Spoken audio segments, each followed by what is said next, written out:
So I'm really not understanding the format that we're gonna do today. I don't think we really have one. I agree. We're gonna start talking with the opening scene, which was we'll see, and then we'll see what happens. Okay, that works. Are we doing like cheesy intros anymore, or are we like not doing that? What do you mean? You know, like the welcome to There's Something in the Air, and this is who they love. I think you just did our intro, BP. Well done. There's something in the air.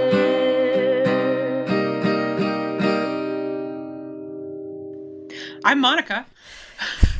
And as always, I'm joined by these two assholes. Wow. Who apparently don't want to say their name. I'm Michelle. And BP. Hi, my name is Michelle, and I'm an asshole. That's correct. This is a podcast, not a support group. Why not both, BP? Why not both? That's true. We are not certified to provide any sort of therapy. Warning. Something. Good call. Okay, so today we're going to talk about episode 104 of Wynonna Earp, which is what this podcast is about. We always need a good reminder of that. This episode is called The Blade, and it is one of the best, albeit this probably the scariest episode of season 1. I love it so much, and it totally gave me nightmares after I watched it the first time. Yeah, no. I simultaneously hate and love it. TikTok. It's really good. But yeah, terrifying. I was really tempted to like cut out the audio of him saying TikTok, TikTok, forgiven, and just like randomly playing it in my mic throughout the episode. That should have been our intro song. I can randomly insert that. I think you should. During one of our long, awkward Terribly pauses. awkward like transitions. We're so good at being awkward. They really are. It's kind of our main thing. It is. That and sarcasm. And Kathy's sizzle. Yes. All right, yeah, should we talk about this episode? So it opens with probably one of my favorite scenes in any episode of all time, with Doc proving that he's Doc with the shooting gallery. He is so charming and talented and just so utterly Doc Holliday, and his and Wynonna's interactions, and when she's like, oh wow, you really are Doc Holliday. Like, it's just such a fun scene, and the music that plays over it is so good. I think my favorite part of the scene is like right at the end of it. Like everything like Doc is awesome, but like the entire running theme of the episode is like reflections, and at the end of this first scene they close out the scene with just Wynonna's reflection in the water on top of that like 55-gallon drum. Yeah. And there are a lot of other instances where like you're viewing people through their reflections, like outside of the barber dude, you know, popping out and trying to kill him. And I just really, really, really, really love it. It was really good, and it was really well shot. I'm surprised you didn't say that the entire theme of this episode was guilt. Because, like, it kind of is. Yeah. Like, it actually is for the first time. Yeah. Just like the entire Person of Your Interest series. That was the theme. Let's not get started on that. You might even say it's the root of the show. You might say that. You're right. Yeah. You guys are assholes. You know what? Let's talk about this later, BP. Maybe someday. Oh my gosh. I actually maybe someday myself yesterday, and afterwards I was like, man, I'm such an asshole. I love how that can be like a verb. Like, oh my gosh, I maybe somedayed myself yesterday. We can make anything a verb, guys. It's true. It's kind of what we do around here. So you see a couple flashbacks in this episode with Doc and Wyatt, and I haven't done a full rewatch of season 1 since seeing season 2 until now, and I was just really, really impressed by how they set up Sheriff Clutie in this episode 104. I was shocked at the detail. I was just really, really pressed because they set up both major plot points of season 2 in the 4th episode of season 1. Yeah. Because you get Michin and you get the base, like the groundwork for Clutie. Like they knew, I mean, obviously you have to know what, I shouldn't say obviously. Obviously in a good TV show, you have to know what you're doing and you have to have a roadmap. I think there are a lot of shows that we've all watched that it's like, oh, clearly in this season they were just like, what did we say back then? Yeah, let's make this work. And with Wynonna Earp, they obviously had to do that in some cases, like with Wynonna's baby. But this is an example of how this show was just planned out so perfectly. And I'm excited as we go along in season 1 and then even when we get season 3 to look at season 2, like what little breadcrumbs did they throw down for us?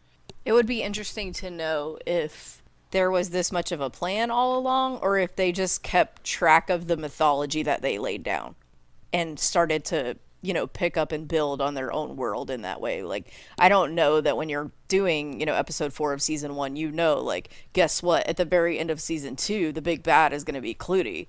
You know what I mean? But it's like, yeah, you left it all there to where it fit together seamlessly.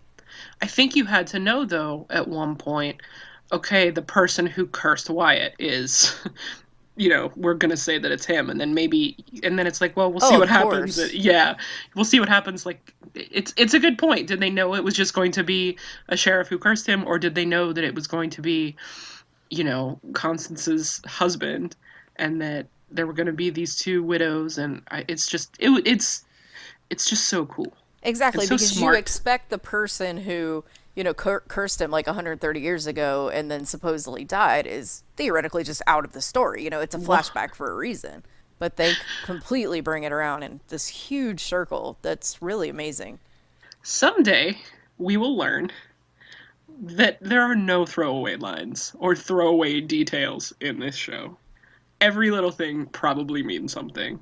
We're in season 5, it's going to be like, oh, Waverly was part demon all along, and that's why she wore shorts all the time when everybody else was in a coat, because she ran warm. Like there was a hint to all of us. Wow, way to spoil that for us. Thanks a lot. Kathy's weather watch. That's right. I made a note about the weather in Purgatory later on. Because the same thing happened. She's in her shorts and her shirt, and Dolls is in, like, a coat. Anyway, doesn't matter. Sorry. Okay, You'd think so that Dolls would run warm because he's a dragon. What? Sorry. Opal. Damn it. She just... Hold on. I'll be right back. Okay, everyone. If you're listening and you're at home, Opal ruined the podcast. Not ruined the podcast. Opal interrupted the podcast. Everyone take a shot. It sounds like a silverware situation. I think she was eating, well, I'd say cereal, but knowing Michelle, it could have been soup or chili for breakfast. Sorry. So maybe Opal knocked that over. We weren't talking about you. What's up? Opal knocked over a bowl of leftover dinner that I forgot to put away. So now I get to clean my carpet again. Yay. Yay! So it's in that opening scene, right, that Wynonna asks Doc about the curse? And he says Wyatt never mentioned it. Yes. Like the cause of the curse, which I guess is... He's lying like this entire episode. Okay, maybe. But Wyatt, in the flashback at the end, Wyatt never said why the sheriff cursed him. So he's not technically lying. I'm also really interested in the breakdown of that timeline. Yes. Okay, I have a lot of questions about the Doc Wyatt, Robert Svane, Clutie timeline / locations based on these two interactions. Yeah, because I thought that the entire Robert Svane was shot, made the deal, or Clutie was like, hey, get the ring from Doc and all this, but they were in purgatory, but Doc and Wyatt were not in purgatory, so and it was presumably a decent distance away, so how did they get Doc to purgatory to throw him in a well? See, that was my question. And so when Wyatt comes back the second time, it seems like at that point the curse has already happened, right? I mean, so yes. You would assume that Robert Svane is dead, the curse has occurred, and then Clutie has been killed, because that's how Robert died as well, for them to kill Clutie. So then when or how did Wyatt die, and how did Doc, like you said, get to purgatory at all to end up in the well? Was he avenging him? But then also in the flashbacks in season 2, Doc was around with Robert, kind of dinking around. Were they in purgatory then or not? Because they make it seem like Wyatt is from purgatory, which he is not, but it kind of in the beginning they do with drink where he drank and do this and that. And he seemed to just be passing through. Yeah, I'm not sure, and I think that's really a good episode for us to talk, like a good podcast episode for us to do, kind of like the timeline of that after we've watched and are more familiar with everything that happens. So maybe after we do next season, or maybe in a couple weeks, who knows, because that's what we do. But to really kind of sit down and break down the timeline, because I had the same questions. I thought Doc was around in Purgatory. Well, he was, because he was with the seals. I don't know. None of that made sense. I'm very sorry for the lack of actual set and structure in that. Well, one thing I did think was very interesting in the first scene was that, and I didn't remember this, was that Doc brought up that he had heard that, you know, the wayward sheriff was the devil. So it had already been getting around that Clutie was kind of something other. They're really setting stuff up. I mean, again, who knows what sort of plan they had all along, but we're really getting thrown a lot of breadcrumbs here. Yeah, I'm really impressed. What else happened in this episode, you guys? Okay, one of the things I'm really upset about in this episode is that the shorty thing kind of got abandoned, and I mean that strictly from the sense of Wynonna's interactions with dolls. Like, all of a sudden, she's just completely fine with him, and I didn't realize that the first time through, and it really, really irks me. Yeah, because the way the last episode ends, where she is just, like, rightfully outraged with dolls and, like, questions working with him. Yeah, now they seem completely okay. I don't know. They had to get along with the plot, but... And we don't know how much time has passed, and obviously things are happening, you know, that we don't know about. But I would say very little time has passed, because at the end of the last episode, you have Doc revealing himself, and then this starts at him, you know, shooting and proving himself. Well, you're right. I guess we do know. Maybe Wynonna's just so distracted by the fact that Doc Holliday's around that she has kind of forgotten that Dolls was a ginormous asshole last week. Yeah, I haven't. No, he has not yet redeemed himself. I mean, he smiles a bunch in this episode, and it's really off-putting. I love when she laughs and or when he laughs and they're in the jail and Wynonna is like, I've never been more scared in my entire life. That was my response when I first watched it. I was like, oh my god, is he possessed? No, that's later. I do think that this is the first episode where we kind of start to see the dolls that we've come to like by the end of season 2. Like, this is his sort of turning point. Without a doubt on that. It's also the first episode where we kind of actually get like the gang together, all working together. Like, Doc is finally included, and they all have to work together to try and save Wynonna. And it's like, it's just there's finally a team. Yes. And it's also one of the first times that I started noticing, well, not the first time, but I noticed when she did that line, like you said, it was the audience response. Actually, they did that all the way back to the pilot. But that's one of the things I love that the show does, is so often they'll have character response that essentially is speaking for the audience. Yeah, it's very self-aware, almost. I don't know. The entire show, like, they mock themselves a lot. But most of the, like, running jokes, like, they filmed the entire first season before episode 1 aired. So they didn't have any feedback. And the fact that they had so many things that the audience just instantly, like, connected with, like Stupid Carl, is, like, bonkers. That they, like, hit, I mean, it's like 10 for 10 on predicting the audience response. I think part of the reason is because, and I don't know, I guess I don't know a whole lot about writers and production teams for other shows, but it seems like everyone involved behind the scenes with this show is such a fan, and a fan of genre TV. So I think they connect with the audience in a deeper way than a lot of other shows do. Like, I don't think this is just a job for any of them. Like, they would be watching this even if they weren't involved in it.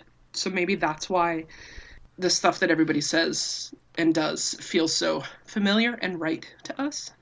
That's a really good point, because, I mean, no matter what you do, right, some days of your work is just a job. And I'm sure people hit, you know, these, like, slug down points where they're like, oh my god, I can't believe I'm doing this. Just days like that, or pages like that of a script. But generally speaking, like you said, it seems from all the interactions and the interviews and everything that everybody wants to be here. and it shows. They want to be there and they want to be interacting with the fans, and you don't care about that if you don't care as much about that if you're not as involved in the subject matter, I don't think. It seems to me, and with my experiences with other TV shows, and even now, like watching, like even shows that I live tweet and really like, the interaction from the cast and the producers and everything isn't as involved as it is with this one. Even though they do sometimes, and even though there are people who really do seem to care about the fans, like that's not what I mean at all. I just think they get us and they get our humor, and it's really coming through in that. I mean, I almost feel like Jeremy was just the epitome of the fandom when they wrote his character in. You know, this little nerd who never felt like he belonged, who finally found people who let him be anything he wanted. And I think that really just describes so many of us and what we found in the fandom. Agreed. So, sorry. TikTok. All right, so we have our Speaking of our setup scene where we have these two ladies whose names I don't remember. One, we open the scene. Samantha Baker was one of them. I don't remember the other one. Megan. Samantha Baker is a bitch. Halpert. Megan? Like Jim Halpert? Anyway. Let's go Megan, and then there's Samantha Baker. And we open with their reflection, which, again, reflections, love it. And Megan's just begging for forgiveness. Samantha does not give it. And then that fucking voice. Yes.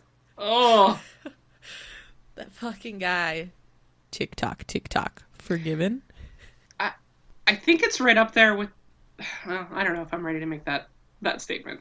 He's almost as creepy as the gentleman from Hush. Almost. I'll agree with that. Not quite, but almost. And I think purely like big bad wise, this is the one who comes the closest to the creep factor that they had. I think this one, like, he's the most terrifying revenant because, like, nobody wants to really, like, face their personal demons, and having to beg forgiveness and, like, remember the things that you've done that require forgiving is shitty. And the fact that it's, like, 2 hours, you need to go and get forgiven for, like, the biggest mistake you've made or the person that you've hurt the most. Like forgiveness is not easily granted. It's not, and I think that there's an indication in each one of the people who are picked, especially when he talks about Doc, you find this. This is not something that these people have to remember. This is something they've carried with them and feel guilt over. So they haven't even forgiven themselves. How in the world, they don't expect somebody else to forgive them. Also, like, forgiveness isn't about the person that you're forgiving. It's about, like, letting go of something that's, you know, kind of latched on and has been, like, hurting you. It's like letting go of that pain and just moving on. So having the person who hurt you begging for forgiveness, like, that's not a situation where, like, you can't forgive them because it's about them, but forgiveness has to be about you, if that makes sense. Well, the difficult part of that is it requires time. And these people, you know, I mean, obviously Samantha knew, like, her father died, and that's something she had to deal with. But when all of a sudden someone comes and tells you, like, oh, by the way, I'm the one that killed your dad, like, you're not like, oh, well, you know what, since I dealt with his death a while ago, like, it's fine, don't even worry about it, we're friends, like, you know what I mean? You can't. I mean, she was given what, like 2 hours? I mean, that's not gonna happen. No, unless the person that you're asking forgiveness from is a ridiculously, like, developed and, like, mentally sound and really on top of their shit and understand their emotions. Maybe then that person could forgive you without any question. But I mean, yeah, like, that's like when her parole officer's wife is just like, hey, you know, FYI, I'm the reason you went back to juvie, but can you please forgive me? Like, just learning that, you need at least 10 minutes to process what you just learned, and having to forgive somebody right off the bat for something you didn't even know they did is, like, I don't think it's possible. One of the hard things about that, too, is she's not even remotely repentant. The only reason she's saying anything is to save her own skin. Yeah. I think the only person that we saw who begged, like, asked for forgiveness and was genuinely like, yeah, you know what? You're right. Like, I fucked up. It was Wynonna at the end because, of course, because she's, you know, the show's called Wynonna Earp. Wait, what? Are you sure that's her name? I mean, was- I've also heard her go by Aphrodite, but I thought it was Kirsten Rocks. I don't know. I'm so confused. I thought it was Willa Earp. Isn't she the heir? I thought that it was Kirsten's best friend. I would like to submit for consideration that even though this revenant operated under the idea that, you know, if forgiveness was granted, they would not be like they would be spared, that was false regardless. I would agree. Yes. Because can you ever truly forgive someone? Like, completely? You can, but it requires a very strong person to fully forgive someone. Well, even, like, I don't know. I think of some of the things that I'm angry about, or some of the stuff that I've done, and people have forgiven me, and they've moved past it, but I think for some things, especially for the big ones, I think that there's a little part of you that you can never let go of all of it. There's, like, even just a 1/10 of 1% still there. I don't know that it is possible to completely I believe it is possible, but the thing is, like, you might forgive somebody for their actions, but their actions informed you about something. They informed you about the person, and you learned something that you didn't know, and maybe that changes the way you view them, so your relationship has changed. So you might have forgiven them for doing whatever they did, but your relationship's not going to be the same because now you have more information on who the person is, and maybe they're not somebody that you want to, associate with. So it's not necessarily holding a grudge over whatever the event was. It's just like, okay, well, I know that this is a part of who you are, and maybe I don't want that in my life. And that's fair.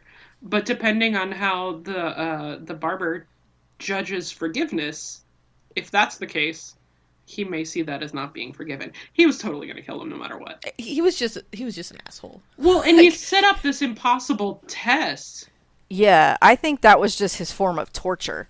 Oh, yeah, I don't think he cared whether they were forgiven or not. It's not even an issue of whether it was possible. It's like, this is how I'm going to torture you until you're dead. You're going to, have to face all your own demons, face all your own guilt, rope other people into it and make them suffer as well. And then guess what? I'm going to kill you anyway. Well, it kind of seems like he was going around and he's like, all right, well, like, let me start with, Megan. And then somebody who Megan wronged was in the next victim. Or, like, it seems like he was just going down the line of, like following a trail of guilt, maybe. Because there was, like, the parole officer that linked to the parole officer's wife. That linked to Wynonna. So I think that was kind of that. And I think, yeah, it was just a form of torture because, is it a saying? Like, the cat likes to play with the mouse before it kills it. It's like he was just playing with his prey before he finally killed him. Right. I do like how he wrote repent sinners in quote unquote blood, the same blood that the other revenants got when they attacked Gus. They Crayola 35. They busted out that little thing of paint. Yes. I imagine it's one of those like the Crayola, like it's not the little like watercolor paint palette, but like a little bottle of like really shitty paint, and it's they just have it on a shelf. It's old and like kind of crusty. Yeah. Probably left over from one of like somebody's kids like school supplies. A diorama, perhaps? Perhaps. Of purgatory. What? So, what else happens in this episode? So, I'm jumping around a little, I'm sorry, but so was Mikshin in Kandahar? Or are we putting all of this together correct? Am I putting all of this together correctly?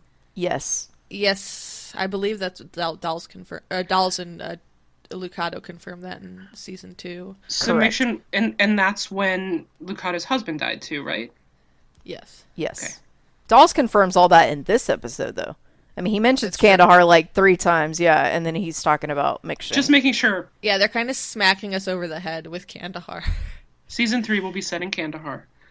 Well, and then Bobo brings up. Well, I know that Dolls had already shown the picture of, was it Maldito that got tomahawked to death? That is correct. Well, and then Bobo brings that up. So like he's aware of the Black Badge and their antics. So it's like everybody is aware of everybody else. How does I Bobo thought- have friends in Maldito? That is my question also. Yeah. Or is it from before he was a Revenant? And if so, I'm pretty sure they weren't still alive. But whatever. Maybe he has pen pals.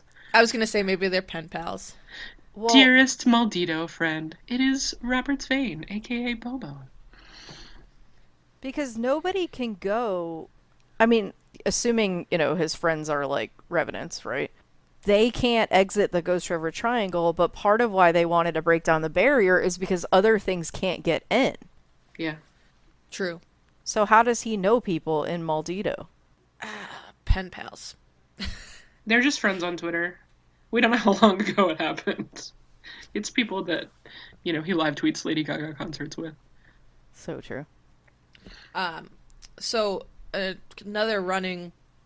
Well, so there's the main plot line with the barber. But then there's also Doc finally joining the team. Doll's figuring out who Doc is. Wynonna like throwing Doc up against the wall for shooting at Waverly. There's a whole ton of like character development that goes on aside from the most terrifying villain of season 1. Yes. Yep. Thanks for joining us. TikTok. So I think it's I need to make better notes, but I was really tired last night. I think Bobo made mention of Wynonna being in St. Victoria's Psychiatric Hospital. Correct. Yes. And I'm curious when I watch the Alternaverse episode again, I'm curious if that's the psychiatric hospital that Bobo is in. I would assume. I mean, I know it's purgatory, but like how many psych hospitals do they have there? I'm gonna guess a lot more than expected. Is there one in Shorty Strip Mall, or how's that working? Probably. I think there's one right next to Purgatory, so people can, unwind for a bit after their shift at the hospital. Everything is in Shorty Strip Mall. Yes. I also in this episode Gus is around again, which this is the Gus I like. Yes, I agree. And when Waverly's trying to get Dolls to let her come along on their away mission to the trailer park, she says, "I got Gus's permission to go." Isn't that great? Well, because good. so she could get out of work, right? Yeah. I thought okay, not just because like she's her. No, it was just such a like. It was cute. I don't know. It was an adorable line. I really liked Gus's line to Doc about management has the right to refuse service to anyone. Yep. I'm management. You're the jackass. Yeah, thanks for stealing that fire from me. Sorry, go right ahead. And no, say it again, I don't even want to do it it now. I don't even like the line. I was doing the second part of the line. I didn't do the first part. I was It's fine. It's fine. Please explain lines to me. I'm sorry. Are you though? No, it's fine. I'm just messing with you. Am. No, it's fine. You know what? That's the problem with this episode. It really, like, the first 3 episodes were really great. They were. But there was a lot of exposition. This episode, like, we talked about this before, we were all so excited to talk about it, and I was like, yeah, we're all just gonna be shouting over each other for, I don't know, 7 hours? You have time to edit that, right, BP? Of course. This episode comes out, it's like 11 minutes. I feel like I need to like start just like throwing out the quotes that I really like randomly so that nobody else steals them. Yeah, I don't recommend it, because then it makes you feel really bad inside when someone steals them. Again, I'm sorry. So this episode of Wynonna Earp is all about guilt, and this podcast really running with that theme. Well, we just like to keep it real. This episode is also called The Blade, and in my editing, I'm just going to slash the shit out of it. People are going to be like, why isn't Monica... Is Monica not on this podcast anymore? Did they finally kick her off? Thank God. Oh my gosh. We replaced you with Kevin. That's fair. Who sent in a recording for us. Who is wonderful. Thank you, Kevin. We also... Sorry. We also have someone who wrote in about this episode, and we'll get into that a little bit later. And hopefully... Like an email? Was it a DM? It was a DM. Oh, well, clearly I've just not been on top of my shit. Sorry. I mean, anyway, continue. they sent the DM and I DM'd you guys and told you, but that's fine that you didn't relay. I forgot to, send a telegraph or whatever. Well, I purposely didn't read it, and I didn't listen to Kevin's thing either, because I wanted us to have, like, at least half an original thought. I thought you were just talking about the voicemail for some reason. I just. Oh, I think it's ignore because me. you I'm just a mess. You just don't read anything that I say. You only listen to BP. I think that's the problem, which is understandable. She doesn't read anything either of us says. When she got on yesterday, she was like, "So a lot has happened. What's going on?" It's like I don't have time to take the minute to read all of these messages. It was a lot. It was an intimidating task. Anyway, back to the fucking episode. TikTok. So I have this note that says, such a great scene between Dolls and Wynonna when she tells him about the incident with Megan. Oh, I know what that means. It's really First just of all, it means her name is Megan. Oh, that does. Nice job, all of us. I liked Wynonna, explaining what she did, and she obviously feels bad about it, but you feel such sympathy with her, because, I don't know, I felt a lot of sympathy with her, and I really liked Dolls just being like, dude, you were 16. Like, you don't have anything to feel guilty about. Also, they were evil to her. Yeah, they were. Yeah, they were. His response is great, because I think what Wynonna and I was expecting the first time was him just being like, it's not your fault. But he doesn't tell her that. He tells her, you know what, you were 16, and everybody fucks up when they're 16. It's like, yeah, you did a bad thing, but you gotta let it go. Which is so much more real and helpful than it's not your fault. Because, I mean, like, it kind of is her fault in a way, but there are so many different variables that played into it that like, everybody has a small bit of blame for what happened, and you just have to move on from it because there's nothing that you can do at this point. Right, like Samantha's dad's death is not her fault, obviously. But he wasn't even talking about that as far as he's just saying, okay, the story that you just told me, like, you owned your part. You can't help what a person did after that. And, like, yeah, you messed up. But like you said, she's 16. Also, can we please talk about logistics for a moment? Here are the questions that I had. They talked about how every Friday they put entrails in her locker. Yes. Okay. 1. Ew. 2. Are those just, like, sitting around, like, everywhere that it's, that easy to get a hold of butcher, entrails? right? Yeah, her dad's a butcher. Her dad was a butcher. Oh my gosh. You guys don't even know her name, but you know her dad's a butcher? Her name is Megan. My notes told me. And she said, like, 5 seconds before the entrails thing that her dad was a butcher. Fine. But here are my actual questions. Maybe this is why I got stuck on it. If you did that at, like, a high school, I feel like you would get expelled. So the first thing I thought was, like, Wynonna probably never ratted her out. Because, she's not a snitch. She never told on her parole officer. She never did anything like that.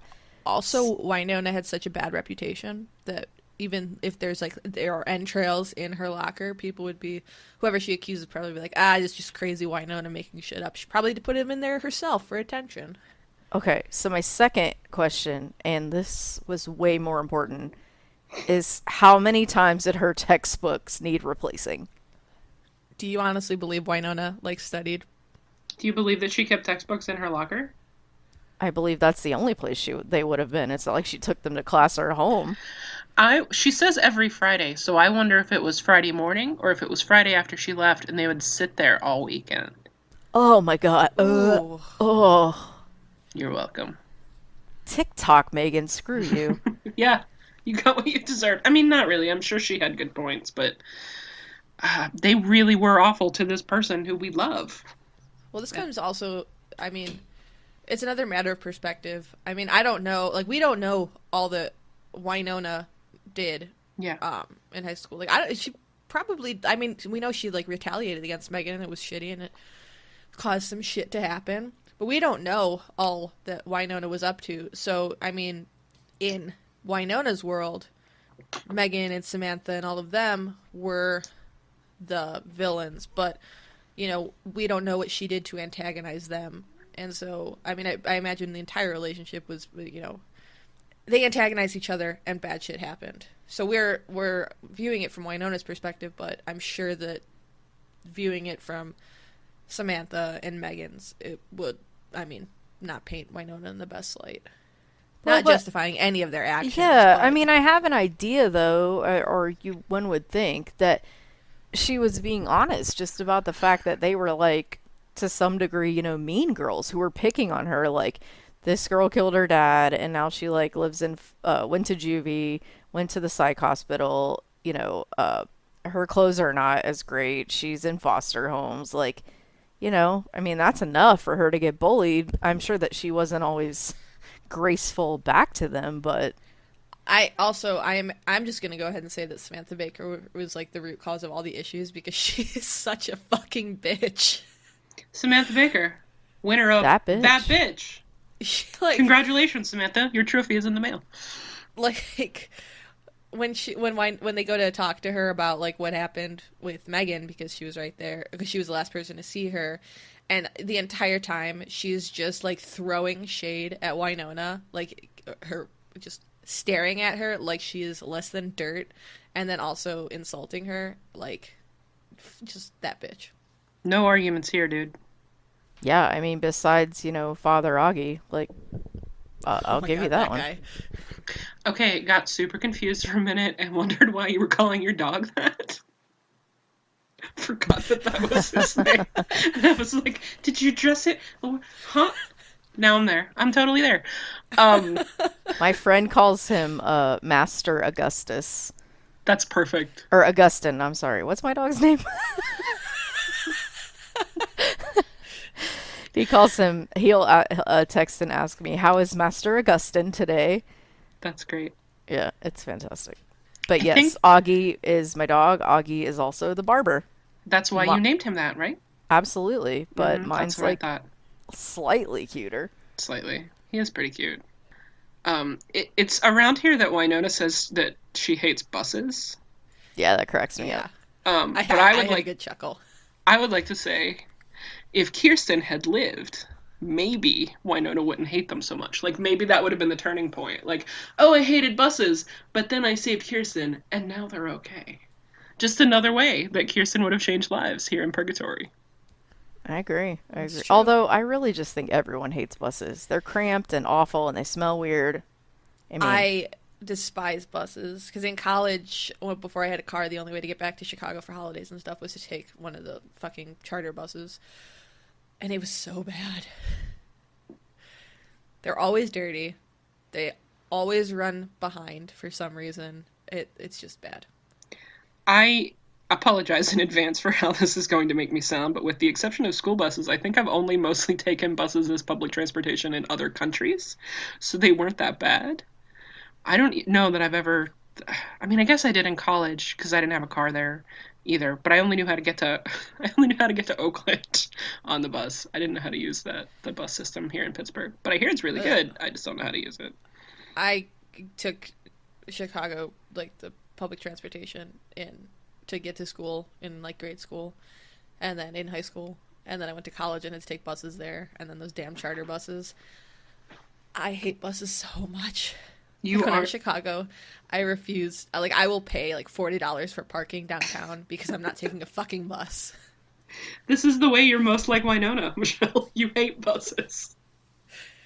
I think there are a few other similarities, but yes, a hatred of buses. Is it that everyone hates you? I'm sorry, that's just my next note, and I just had to say. I mean, I'm just not going to answer that. I'm just going to go weep in a corner. I'll be back. Well, I'll keep talking while you're gone. That is my next note, is Waverly, Wynonna's like, oh, I have 2 hours to beg for forgiveness from everyone, and Waverly's like, but everyone hates you. And she's like, I'm aware. I love that. Like, it's not going to be even probably in my top 10 or 20 Earp Sisters moments of all time, but it's just, I don't know, it's just really good. And very representative of who they are as characters, and it's also cute and well acted and good writing, and I just really like it. That was a great scene, yeah. I also like the tact with which Wynonna went about asking for forgiveness with the brothers. Tact. No, you have to forgive me. She's like, you didn't even know that there was an issue that you needed to be forgiven. So let me just tell you that I cheated on you with your brother, who's standing right here, and clearly you're gonna have the clarity to forgive me before kicking the shit out of your brother. I do like that, and they did this in season 2 with Perry. Pete is like the random dude who shows up in 4 or 5 episodes and is like the most tertiary of characters, but still like has enough of a running plotline that you know who he is. And I thought that was kind of cool that he just kind of kept showing up a few times. I don't remember that at all. He hits on Waverly, and then he shows up in the finale, right? And oh, he's in the house. He tries to get Wynonna and bring her to Bobo of season 1. Sounds good. Is that when she's in like her underwear? Yes, it is. Sorry, Michelle, I forgot to describe it in terms that you would remember. My bad. Oh, I can't help what I remember. Yes, Pete was the guy. Why am I the one who remembers this? Pete was the guy in that scene. I just think I think it's cool and it's smart. Like, again, it's not like we care about him, but we have something of a connection to him. And I think the writers do a really good job with that. Like, they could have, for instance, like, you know, the parole officer that Doc steals the whiskey from, who ends up dead. He could have just been a random guy with no backstory.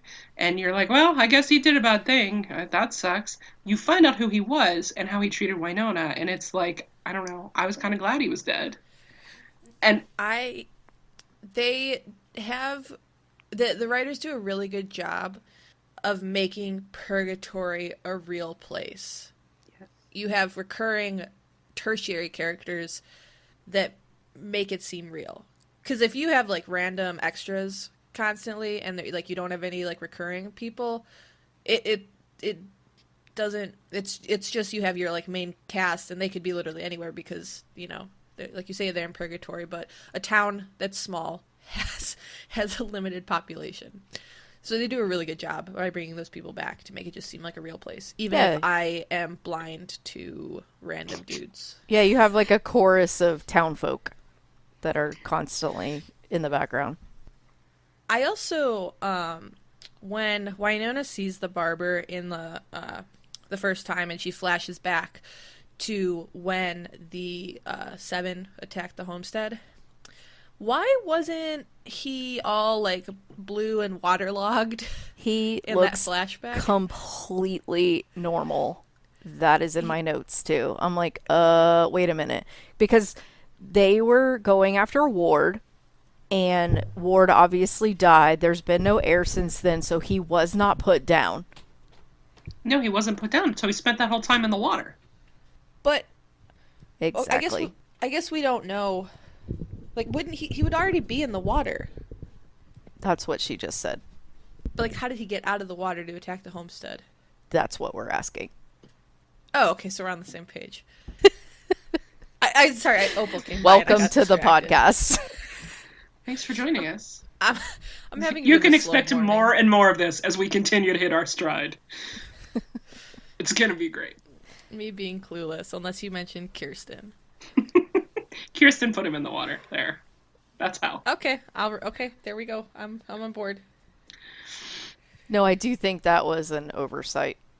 Yeah, it was. I mean, I get that we needed him to be part of the 7, but I mean, he looked normal, but also how they shot that, everything was kind of red tinged, and maybe you just couldn't tell.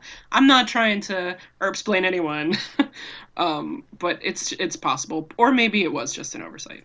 Or maybe it was too difficult and too expensive to film that way or to add the special effects. It's probably maybe... I mean, unfortunately, I do think it was an oversight because he was still chained, you know, when he jumped out at the lake. So he had always been using kind of that reflection mode of, or maybe he can go out for longer. I don't know.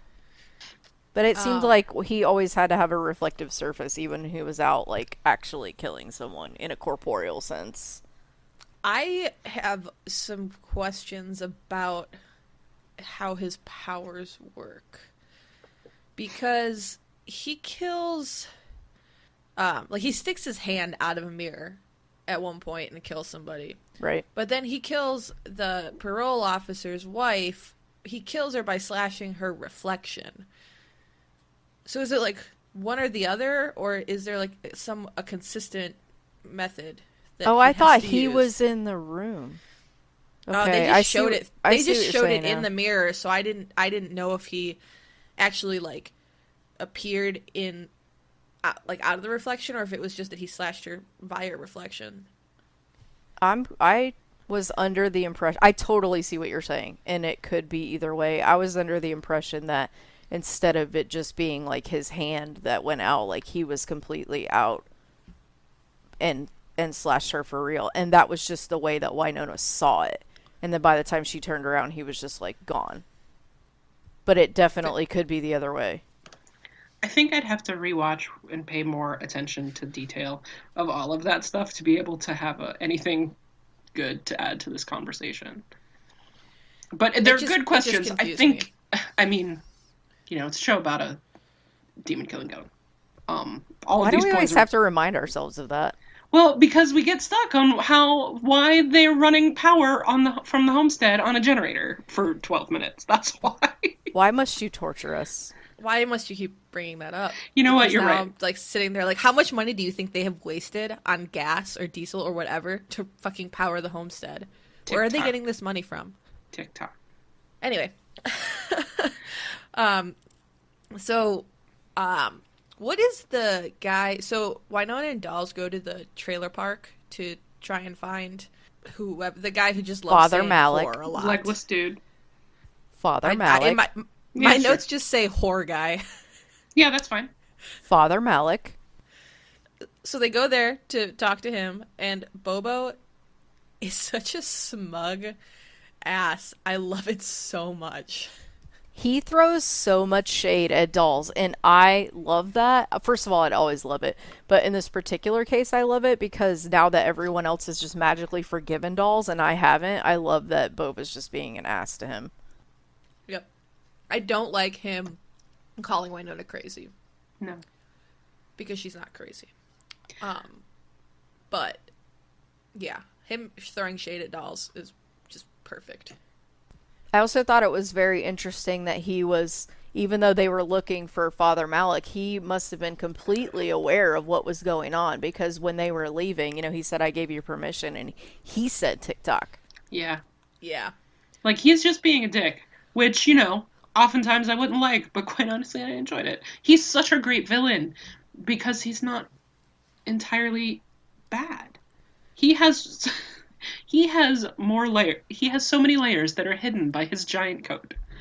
We just have no idea. Weather report update. Yes! Wearing the giant coat! Waverly, still in tiny shorts. Is this a Breaking different news. coat? Because it has, like, buckles on the front that I don't remember. I thought his other coat was shorter. But maybe I'm thinking of Wynonna's season 2 coat. I mean, they're very similar. I'm Bobo not sure. Fashion Watch. I love Well, I'll it. get back That's to all I you. know. I'll get back to you in the next episode with an updated Bobo's Fashion Watch. Or if anybody has been any of our listeners have been keeping track of Bobo's fashion and want to send us in details about Bobo's coat game, we would love that.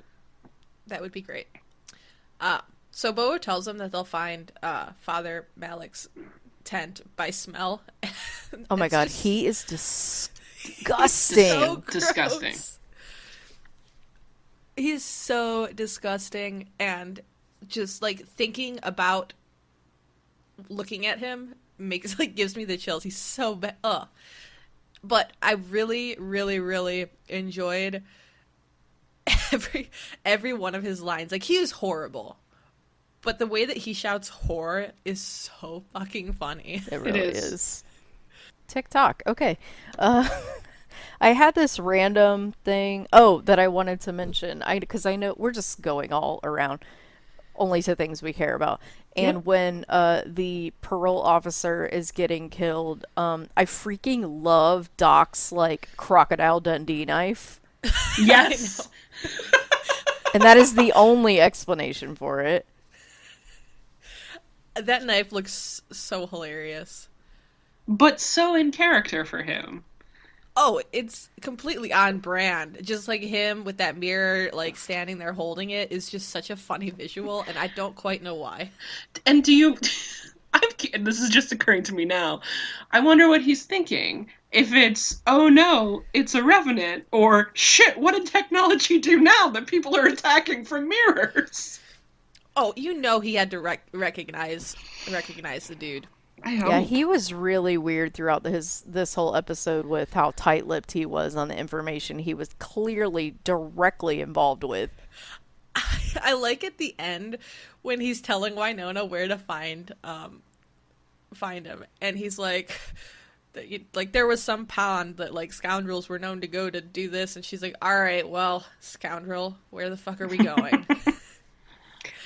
And I'm jumping ahead here, but I don't know if you guys noticed what it was named. It was called Big Deep Lake. I guess Tiny Muddy Shit Puddle was taken. Exactly. I think the same people who named the big city named Big Deep Lake. I love it. That's my favorite part of the entire episode, where they like obviously pan to that sign and Wynonna's just like, what the fuck? Loved it. I just like, we need to name it. Fuck it. Let's move on. Big Deep Lake. Come on, let's keep going, guys. Well, it set up the perfect Tiny Muddy Shit Puddle line. Yes, it did. I would like to believe that Melanie Scrofano improvised that. That's possible. It would not surprise me. I thought it was strange that Doc did seem genuinely surprised when Waverly came to him with the research, and he looked through and said, "This is the guy that I saw." I think he was just impressed with like Waverly's researching skills. A tiny little throwaway that I didn't notice before with Waverly's research, she also mentions police reports that I'm not supposed to have. And I wondered if so adorable. I assume she got them from Nicole, and it's just kind of a hint without like beating us over the head with it and with hard eyes, that, you know, there's more going on with them. They're continuing to spend time together and talk, which is nice. She's been compiling that stuff for a long time. I didn't get that impression. I just imagine her like playing cat burglar in the middle of the night, and like exactly by cat burglar I mean like she just walked through the unlocked front doors of the fucking police station and then went into the unlocked file room. I think she got at least some of them from Nicole, and I stand by that. That's fine. You're gonna die on that hill. I'm not gonna die on that hill because neither of you give a shit. But I just think that that's what happened. The one thing that I do love, though, when Doc and Waverly are having that exchange is, you know, obviously it's such a turnaround from how much of a jackass he was being before in the last episode. But when he saw it and he said, you know, like, I guess that's why that I would assume you're the true keeper of the Earp flame. And I think that there's something to that we may not have even seen yet. Interesting. Well, yeah. I think outside of anything like supernatural like that, it's a true statement because... Oh, absolutely. Like Wynonna still isn't really all that into all of this Earp bullshit, but that's like Waverly's entire thing. Oh yeah, I'm not saying it's necessarily supernatural, though. I mean, I guess it would have to be. I'm not convinced that she is. I would not be surprised by it, but I just think there's something to. I think at some point she's going to be more of a key than just, you know, all of her preparation and being like a sidekick. I agree with that. So I want to talk about the scene with the obsidian mirror. Yes. Because Wynonna's line, like, where'd you get that at IKEA? Yes. Like, yeah, you can fucking get that at the Purgatory IKEA. Yes. Prominently on display. And the box is 3 inches by 5 inches. Flat ships very nicely. Yes. She can put it on the back of her motorcycle if she ever wanted to pick up one for herself. They're all the rage in Purgatory.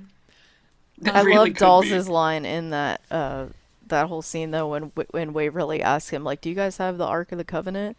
Actually, it's called the Ark of the Testimony, and we don't have it anymore. How he delivers it and her reaction to it, both are really, really great. I think everything about that scene is fantastic. From Waverly just being fluent in Latin. What does she say? I'm totes amazeballs. And then to, like, Dolls is getting momentarily possessed by Mictian. And his eyes go all black because I guess he momentarily touched the goo. Whoa, whoa, whoa, back up. I thought that for a second too, but then once I saw Botheragi again, I thought he was possessed by him because he had those same dark eyes. No, I thought it was McShin as well. But then that made me wonder that when Waverly was possessed by McShin, why didn't they just zap her with the taser? Well, I don't, because it wasn't full possession. I think part of the ritual is just opening the gate for whatever beings that are either trying to get a hold of, like dolls, or that they're trying to get to transmorgify into the room, which made me think of Calvin and Hobbes when he said transmorgify. Okay. Did anybody read that comic? Apparently Not enough. that part. Yeah, not enough that was a trigger for me. Oh, I had all the volumes when I was a kid, and I read them many times. So he was possessed by McShin then. I'm not saying he's not. I will just readily admit I got a little bit confused in that. There was a lot going on in that scene.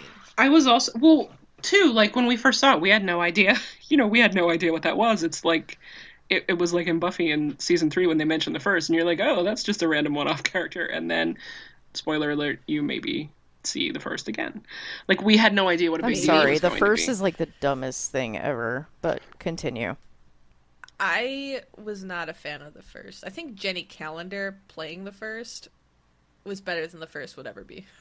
I don't disagree with that. I also would have liked to have seen Amber Benson as the first in season 7. Yeah, they couldn't get her back. Yeah, it was the whole thing. Anyway. So they used that kind of like throwaway character. Ugh. And Buffy. Anyway, so TikTok. This is not a Buffy podcast. About Wynonna Earp. Sorry. Anyway. Hundy Spiral. Did you say Hundy Spiral? I did. Like, Okay. I just want to start one right now since we're, talking about other stuff. Oh, go ahead. I'll just go take a walk. Clark Griffin. Click away. No, I'm not. I'm just sitting here listening to you two wonderful nerds talk about a TV show that you love so much. Clark Griffin. I definitely had my coffee today. I have not had coffee yet. This is an experience for me. All right, TikTok. Let's finish this up. Black Obsidian. Oh, so Wynonna's the one who puts together that he's in water and that he's drawing energy from the water, which I think is super cool for a lot of reasons. Just in a lot of folklore, there's so much power tied to water, and I like Wynonna solving a problem with her brain and not just shooting it. I like that a lot. She's smart, and she's just such a great character and such a great person. But the fact that they let her be the one to work this through, I really, really liked that. I really like the, oh my god, I feel so smart right now. Yes. Yeah. Which I believe is something that was added after Melanie Scrofano exclaimed that during the table read. That's awesome. That's perfect. I could be wrong. Somebody can explain if I'm wrong, but I recall reading that somewhere. On the It's off fine. chance that any of the show's writers are listening to this, if you would ever be willing to come on and let us ask you questions about specific lines, that would be rad. Just let us know. What else? We haven't touched on a lot of stuff, I don't think. Doll smiles a lot, and it's terrifying. The barber kind of looks like Bob Odenkirk, and that was creepy to me in a different way. I had to actually look up. So the barber's voice, it really reminds me of Mick Rory on Legends of Tomorrow. That like gruff voice that Dominic Purcell does. I had to look it up because I thought that it was him doing the voice. It is not. I really liked both Waverly and Wynonna saying that Waverly is the one who should be the heir. Because if you look at it on paper, they're right. The only reason she isn't is because of her age and because Wynonna's still alive. Yeah. That was just because she's not an Earp. Or is she? I feel like we don't know. I still feel that way as well. I definitely think her parentage is questionable. Also, that she is... I think it's possible that she's not fully human. But I do think that we just don't know. And I'm excited to see if I'm sure we touch on that more in season 3. Don't know that we're going to get an answer, which is fine. I'm willing to take whatever they give us with regards to any of the storylines. I'm not like that about a lot of shows, but I am like that about this one. Yeah, I definitely don't think that Ward and Mama Earp are her parents, but I think that's the only thing that's been made relatively clear. To be honest, like, part of the reason that I don't think that, like, she's related directly to Ward is because, like, Wynonna and Willa, well, Willa's a shit ticket, but, like, Wynonna's a good person, but Wynonna has, she's got some shit. Her personality is a little bit more like Ward, in certain aspects. Waverly does not have any of that. Yeah. Like, Waverly, it's easy to believe that she's not related. Yeah, but she was the baby and she was treated differently. I mean, people are born with different, personalities. Not all siblings are alike. Well, yeah, it's just she's so vastly different than all of them. But she was also raised by Gus, who is, aside from the pilot, a really excellent character. So they have their moment, and then I don't quite understand how Wynonna broke free of the barber's grip, because, like, they were all paralyzed, but maybe it is that, like, Waverly did forgive her enough for her to, like, be able to break out of the spell. Maybe. I was curious how that happened because she was paralyzed before that. Me too, and that's a really good point. Maybe that was it, or maybe he, has to let go of a tiny bit of control before he kills them, or, it's just part of that mythology that we don't know. Or maybe she just had to do it in order to kill him, and that's just what happened. I choose Let to me believe muddy that... the waters, if I might. Oh, great. What if she had to forgive herself? Ooh. What if that was the key to the whole forgiveness thing all along? Yeah, because the person you hurt the most when you do something wrong, an argument could be made that it is yourself. Well, that's like I was saying before, forgiveness isn't about the person that you're forgiving, it's about yourself. So, I mean, maybe it is that, like, Wynonna had to forgive herself and gain back some of the agency that the torture he's been putting her under has been paralyzing her with. And I love her little monologue before she kills him. Where she says, what is it? Like, guilty, sinner, forgiveness, just another dude telling me what I've done wrong. Yes. And she fucking kills him. And then she kills him. Now I'm about to do some right. Oh, it's so good. It is good. And it feels like it's true. Go. And it's a really good moment because it is just some dude who doesn't know her at all, calling her all of these names, making her doubt herself just because he can. See, that's what made me think about the whole, forgiveness of self thing, is like, was she able to take some of her agency back because she realized that what he was doing to her, she didn't deserve?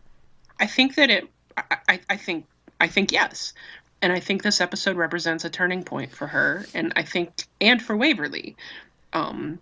Because they were both able to kind of let go of a little bit of the anger and guilt they had about Wynonna being the heir. Wynonna feels guilty because she doesn't want to be. She killed the actual heir, and she knows that Waverly wants to be the heir. And I think that Waverly admitting that she's upset about it is maybe a first step in her trying to be herself. And, that's an example of her not trying to be people pleaser Waverly, that we all know she is, but trying to be real and admit that she's upset. So that last scene with them and the bubblegum sake, That sounds like the worst thing ever. It really does. Represents a really big turning point for both of those characters. Waverly admitting that she's upset, and Wynonna admitting that she actually feels bad about it. And I don't know, maybe they're able to forgive each other for some stuff and move on a little bit.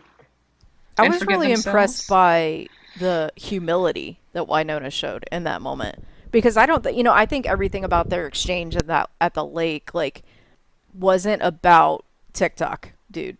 It was, they were forced into that moment, but the moment wasn't forced, if that makes sense. It does. So, when she said immediately, Waverly's like, I should be the heir. And she's like, yeah, you should. Like, End of story. I'm validating you, and I'm doing it in a way that is honest.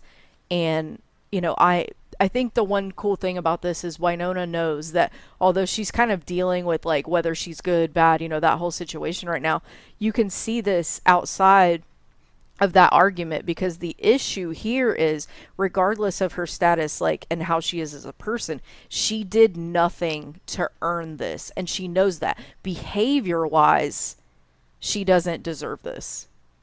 Yeah, the Earp sisters were long overdue for, like, this conversation's been simmering under the surface ever since Wynonna got back. And the circumstances that brought it up are shitty, but it was something that needed to be done. So if that shit ticket had to be the catalyst for it, I mean, in the end, they're better off for it. Absolutely. I also like Waverly telling Wynonna that she's awfully needy for a lone wolf. It's such a good line. And so accurate. And those Melanie faces, man, in that whole scene. It was such a good scene. Like, they both played it so well.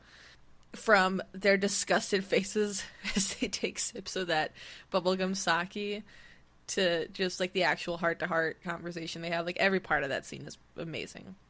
I think that I'm going to say my favorite Earp Sisters moment of this episode is that entire scene. Dude, I love when Wynonna shows up, though. It's like, you have a confession. It's like, oh, you ate all the corn chips again? And she's like, no. Yeah. But it's like, that's not what she came to tell her. Well, Waverly was still trying to avoid, confronting this. Because it's difficult to confront things like that, especially with, like, a family member that you're close to. Admitting, like, yeah, you know what? This has been bothering me. Like, it hurt me. And, like, actually dealing with that. It's a lot easier to hide from things. Well, and it's such a vulnerable place for her because, I mean, she, regardless of how they got there, like, Wynonna has the upper hand because, she is the heir. It doesn't matter who anyone thinks should be anything. She is the heir, and Waverly, no matter what she desires, is not. So she's in such a place of, like, vulnerability to even admit that's something she wanted because it's theoretically impossible. Yep. Cool. All right. I mean, sometimes I know there are some awkward pauses in here, but I think it's because one of us just articulates things so perfectly that the rest of us don't have anything to add, and I think that was one of those cases. No, I agree, especially when it's me talking. Oh my goodness. Oh boy. Wow. I bring the sizzle, BP brings the humility. I bring a dog that likes to make background noise. And the generator. And the nitpicks about ridiculous shit. So were there any other random parts of the episode you wanted to talk about? The scene where Wynonna and Dolls are like, they devise the plans, when they're at Black Badge, and Dolls is like, plan A, I gotta, run around and collect all this stuff because, for this ritual that we did in Kandahar. And I love the line where he's like, the ritual was almost a success. 4 people died. And Wynonna's like, that's like saying the Titanic almost made it to land. Instead, it sank on my birthday, as we discussed offline earlier. We did. If only that were the only horrible thing that happened on your birthday, and I'm not trying to say that BP being born was horrible, but just a lot of bad stuff happened. It's also my brother's birthday, which is why I knew it. Nope, that was the bottom of the barrel once they let me out. Shit's been going downhill ever since. Oh no, there's no downhill after that. It can only get better from here. We hit rock bottom. Perhaps the bottom of a well? I don't know. Perhaps. That's why you podcast from there sometimes. Can I please tell you, I don't know if you guys saw this tweet because it was a response to something I did, or maybe it was on our podcast account. I don't know because this week has been a disaster. But Caitlin responded to us that she's been making her friend watch Wynonna Earp, and now she's saying, well, Earpshally to her. That's excellent. Which I told her I was unabashedly stealing, and I got permission to do so. So you're welcome, everybody. Now that's a thing. It came from Caitlin. Thank you for that, Caitlin. Yeah, well, Earpshally. There's one line that I like. Waverly has some of the best lines. Like in season 2 where she's like, frankly, Lakata, the situation is what the fuck was the end of that line? Balls. So in this one, when Dolls and Doc are like screaming at each other, and Wynona's like, well, fuck me, somebody's gonna kill me soon, and these two, morons, and Waverly just like busts in and calls them they're blubbering like a big bunch of bratty babies. Like, try to say that 5 times fast. No. But I love alliteration. I really like that line. She's the little, she's everybody's little sister, but in so many ways, she's also kind of the mom. Oh, she's for like, sure. all right, guys, let's get this stuff together. This is what we're doing. This is what we have to do. She's the youngest, but most mature in a lot of cases. Oh my god, in almost all of the cases. So much more mature than Doc in some ways, who is 7,000 years old. Very close. When he was getting interrogated by Dolls, one of the things that, well, Dolls wasn't in there yet, but I love after, like, Wynonna talked out with him, like, well, you're not a revenant because you would have been thrown off my property, so, like, what's your deal? But when she says to Doll, because he's, like, kicking it with the ghost of Doc Holliday, and she's like, he's not a ghost, he's got eternal oh my god. Ugh. He's not a ghost, he's got eternal longevity. And I just feel like she said that in such a way that was like, come on, Dolls, like, duh. That's so obvious. Duh. Obviously. I like that Dolls figured out so quickly that he was Doc Holliday. Especially after confronting him in such a way that's like, you don't exist, you have no rights. And then he came back in and was like, that's Doc Holliday, what the hell? Well, I mean, Doc Holliday was declared dead 130 years ago. And this is, I think it changes a little bit, the more that he's in this world, but you really see such an example of Doc's, like, olden-timey talking style at the beginning of this episode. I didn't write down any examples, but just trust me that it's there. Perfect. And he's also, like, such a charmer with his, if I were a ghost, would my heart be pounding like it is? Yeah, that was pretty intense. It was.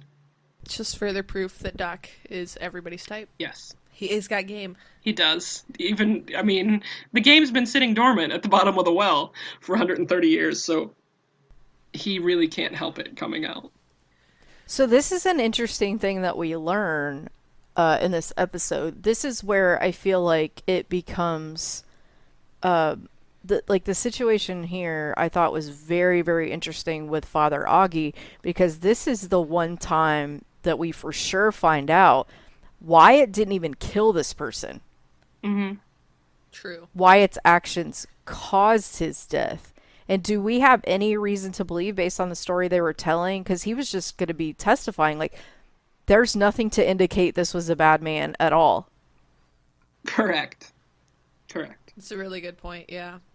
It's just... So maybe his Wyatt's issues with actions. forgiveness stem from the fact that he can't. Maybe. Boom. You kind of lost me there. Like, he can't forgive them for, making him part of the curse, even though he did absolutely nothing. Oh, yeah. Yeah, I agree with that. Sorry. Wow. It's Haven't hard had to, coffee, like, guys. it's hard to boom something when, like, the other people don't even know what the hell you're talking about. I feel bad. I should have had coffee before this. Whatever. TikTok.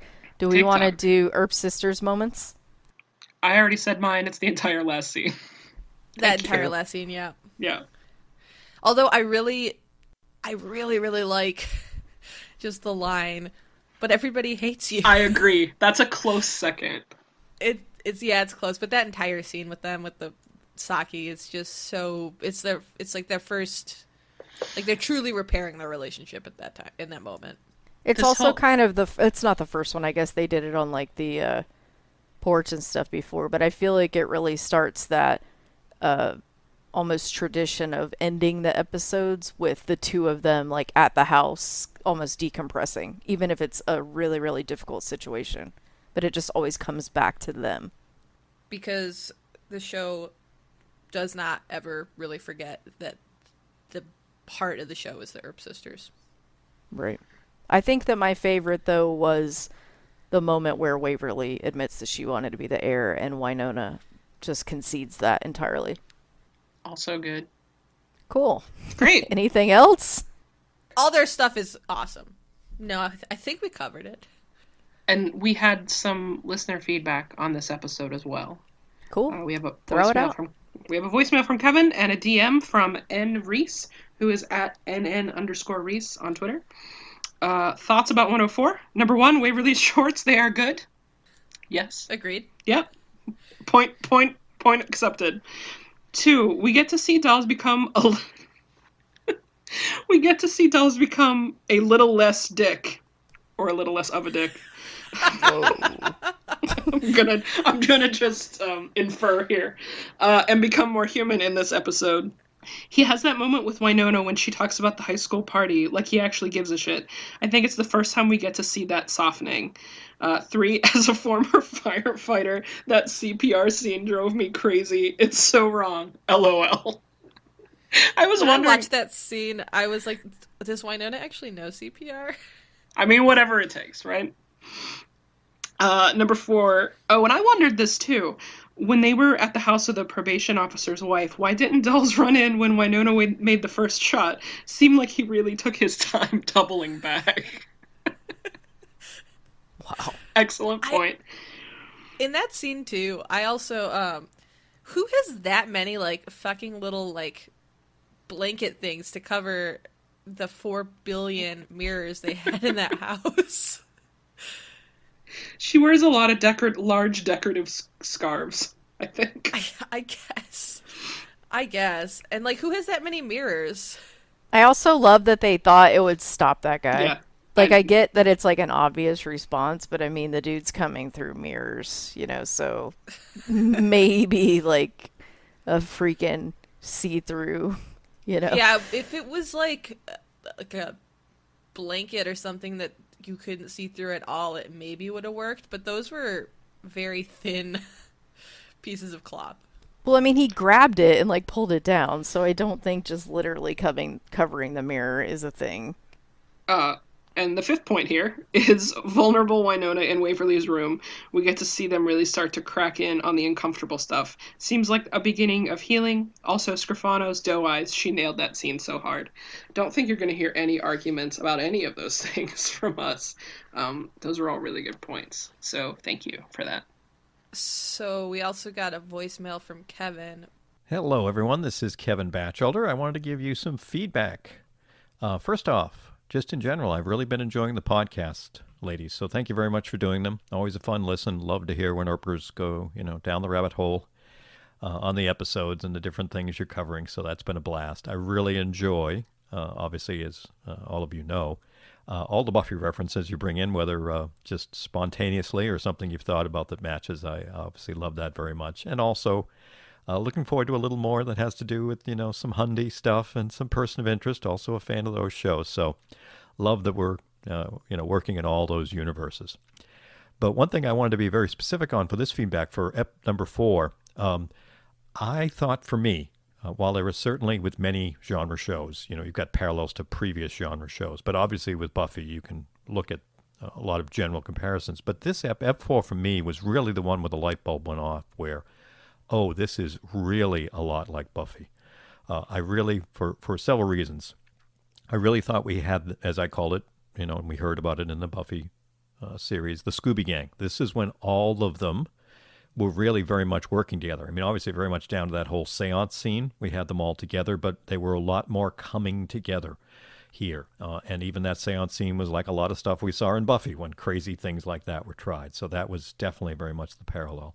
And I also thought at the end, right down to even the very obvious Buffy parallel with Waverly mentioning, that Wynonna was the chosen one, right on point there. But the sisterly bit there that they had in the episode at that point when they were out at the pond, and then also at the very end with the bubblegum Saki and the lone wolf and all that kind of stuff. You really, or at least for me, this is when it was, oh, this is really going to be about the characters, very much so in the show, which is very much what Buffy was. So I saw it very much there. We're going to see plenty more in the future too, but we'll save that for when that time comes. So don't want to babble on too long. Otherwise, I'm sure we'll have Bridget and I'll get myself in trouble and all that other stuff. And, don't want to go down that road. So again, thank you very much for doing the podcasts. Looking forward to them. Hope everybody takes care. So thanks for the feedback, Kevin. Yeah, we totally agree. That was great. First of all, I would like to say it's nice to hear that at least one person appreciates the other spirals that we go on. I know. So that's good to know. And just because Kevin likes them, we will continue to do them. You're welcome, I everyone. love that he said Hundy. Yes. I also because I don't think person of interest has really come up in this episode. So there needs to be my obligatory Amy Acker Root mention. But I don't really have anything clever to say, so boom, there, she was mentioned. I mean, we did say that guilt was the root of this episode. I did say that. Yeah. Maybe You someday didn't, you'll remember what we talked about. Maybe someday. I'm ignoring that because that was just really just a terrible 30 seconds. So many horrible things were said. You are, I mean, whatever. But it is nice that you did one at the end just to be sure, for your people. Okay. Okay, I guess we're done. Sweet. Yeah, I'm just not going to respond. Thanks for that feedback, Evan. We obviously agree with you. He articulated, I think, what we felt too, which we talked about already. And thanks for sending in the voicemail. It's cool to have other people's voices on here as well, instead of you having to listen to me drone on about stupid stuff all the time. And then them sit there in silence. He definitely, he brought up a lot of the things we were already saying, which is cool. I would like to say we did not listen to that before No, we nailed did it. our podcast. Yeah. Although I like that he brought it. It's funny because I noticed it when they said it, but we didn't bring it up where she literally says Chosen One, which is like a hardcore Buffy reference. Although it's pretty much in any genre TV, there's always seems to be, a Chosen One. But the language, obviously, was very specific. Yep. Cool. Yes. Cool. So if you go to our website, earpsplainpod.com, you'll see that we have some new merch offerings, which I'm going to stop and make somebody else talk about for a minute. BP made an awesome Hundy spiral. It really is awesome. I love that design so much. It's so great. And then we had, 2 other designs that we launched? From Mermaid Dentist on Twitter, who is great. She's awesome. She is. I love her designs. They're so fun. Kathy brings the Sizzle shirt and another kind of logo for something in the air. Both are really awesome, and I can't wait to buy them myself. I'm a little bit sad. I don't think I'll be able to get the Sizzling Kathy shirt by the time of our Earper meetup this coming weekend. But wait, it's not this weekend. It's next weekend. Never mind. Express ship that. But I got the Earpsplain Pod shirt for that, so I don't know what I'm gonna do. Also, by the time this comes out, it'll probably be over. Well, that's true. We're not good at timing. We're planners. So we like to record well in advance, but no, I'm not good at thinking about things before I say them. Which is no shock there. So if you want to get a hold of us, you can tweet at or DM us at earpsplainpod on Twitter. Our email is somethingintheair@gmail.com. And then we have a voicemail that is a number that only BP knows by heart. Yep. I am withholding. It is classified. Never mind. There is no voicemail. There is no voicemail. The number is 678-871-0098. What if I actually get that wrong and we're just like telling them to call random people? We should make it a different number every week. You can find all of this information on the Contact Us page on the website. So maybe double check before you call the voicemail. What does it say when you call the voicemail? Is it just like a beep or something? The Google Voice subscriber you've reached is not available. I haven't recorded a thingy. Oh, okay. What else do we have? If you like this episode, you can rate and review us on iTunes and you can subscribe on iTunes and Google Play, but you cannot leave ratings and reviews on Google Play. Right? That's Right. something that we learned. We did learn that last week or the week before. We did learn that. Was there anything else? Did we cover all the business? I think we covered all of the business. Next week. Oh, Just kidding. You can contact us on Twitter. I'm at McNick1291. Yeah, that's all you need. Just contact her. Michelle is the ambassador for this podcast. Michelle does all the talking. This is a terrible, terrible, terrible idea. Somebody else really give their is. Twitter handle. You can find BP at Beep33TV on Twitter. And Monica at Lesbianser. Oh, you pronounced it right. I'm always excited when people do that. By By the way, we were telling you each other's Twitter handles because Yes. people often say they don't know our voices anyway, so. Do they not? Really? Someone thanked me for all my person of interest shout-outs. They did. That It is was funny. true. Maybe you were shouting out person of interest more than me in an episode. I guess Nope. it's that possible. doesn't seem likely, but Unlikely, but possible. is this another like when My Favorite Murder started and I couldn't tell Georgia and Karen's voices apart for the life of me? I can tell them apart, don't but I don't know understand whose that. voice belongs to who. Really? Yes. You'll have an epiphany one day. It'll be fun. I'm getting there. I'm getting there. I don't like I only listen to podcasts to and from work, so I have limited time, and I listen to buffering, and now I listen to this one, and sometimes I don't know if you knew this, our episodes are 2 hours long, so that's 4 car trips for me. So it cuts down on the time I'm able to listen to other stuff. Well, obviously you should stop listening to this podcast. Disagree. Oh my god, this podcast is the amazing. worst. This podcast is great, and I'm super excited for next week's minisode, which is... Are you guys going to yell at me for spoiling it? Or can I talk about it? No, go ahead. Go for it. Okay, your lack of enthusiasm is disappointing. Actually, I'm just interested. I'm interested to see which one you say is going to be next week's. Now there's a lot of pressure. I believe next week's is our holiday-themed episode. Secret Santa in Purgatory. It's going to be great. And then we're going to take a little holiday break, and we'll see you guys back here in January. And I'll do a little self-promotion here. I do a series called Earp Reviews. Maybe you've heard of them. Maybe you haven't. I have no idea. I always have I to... mean, you mentioned them last week. So this is the second time you've heard of them. Never mind. I did mention them last week. You can just cut this part out. Fa la la la la. I'm cutting this. Great. I was gonna think- cut it either way. When as soon as you said self promotion, I was like, nope. So if you want to read those Earp reviews, there's an Earp review page on our website. Nope, no that need. links No to Earp them. reviews.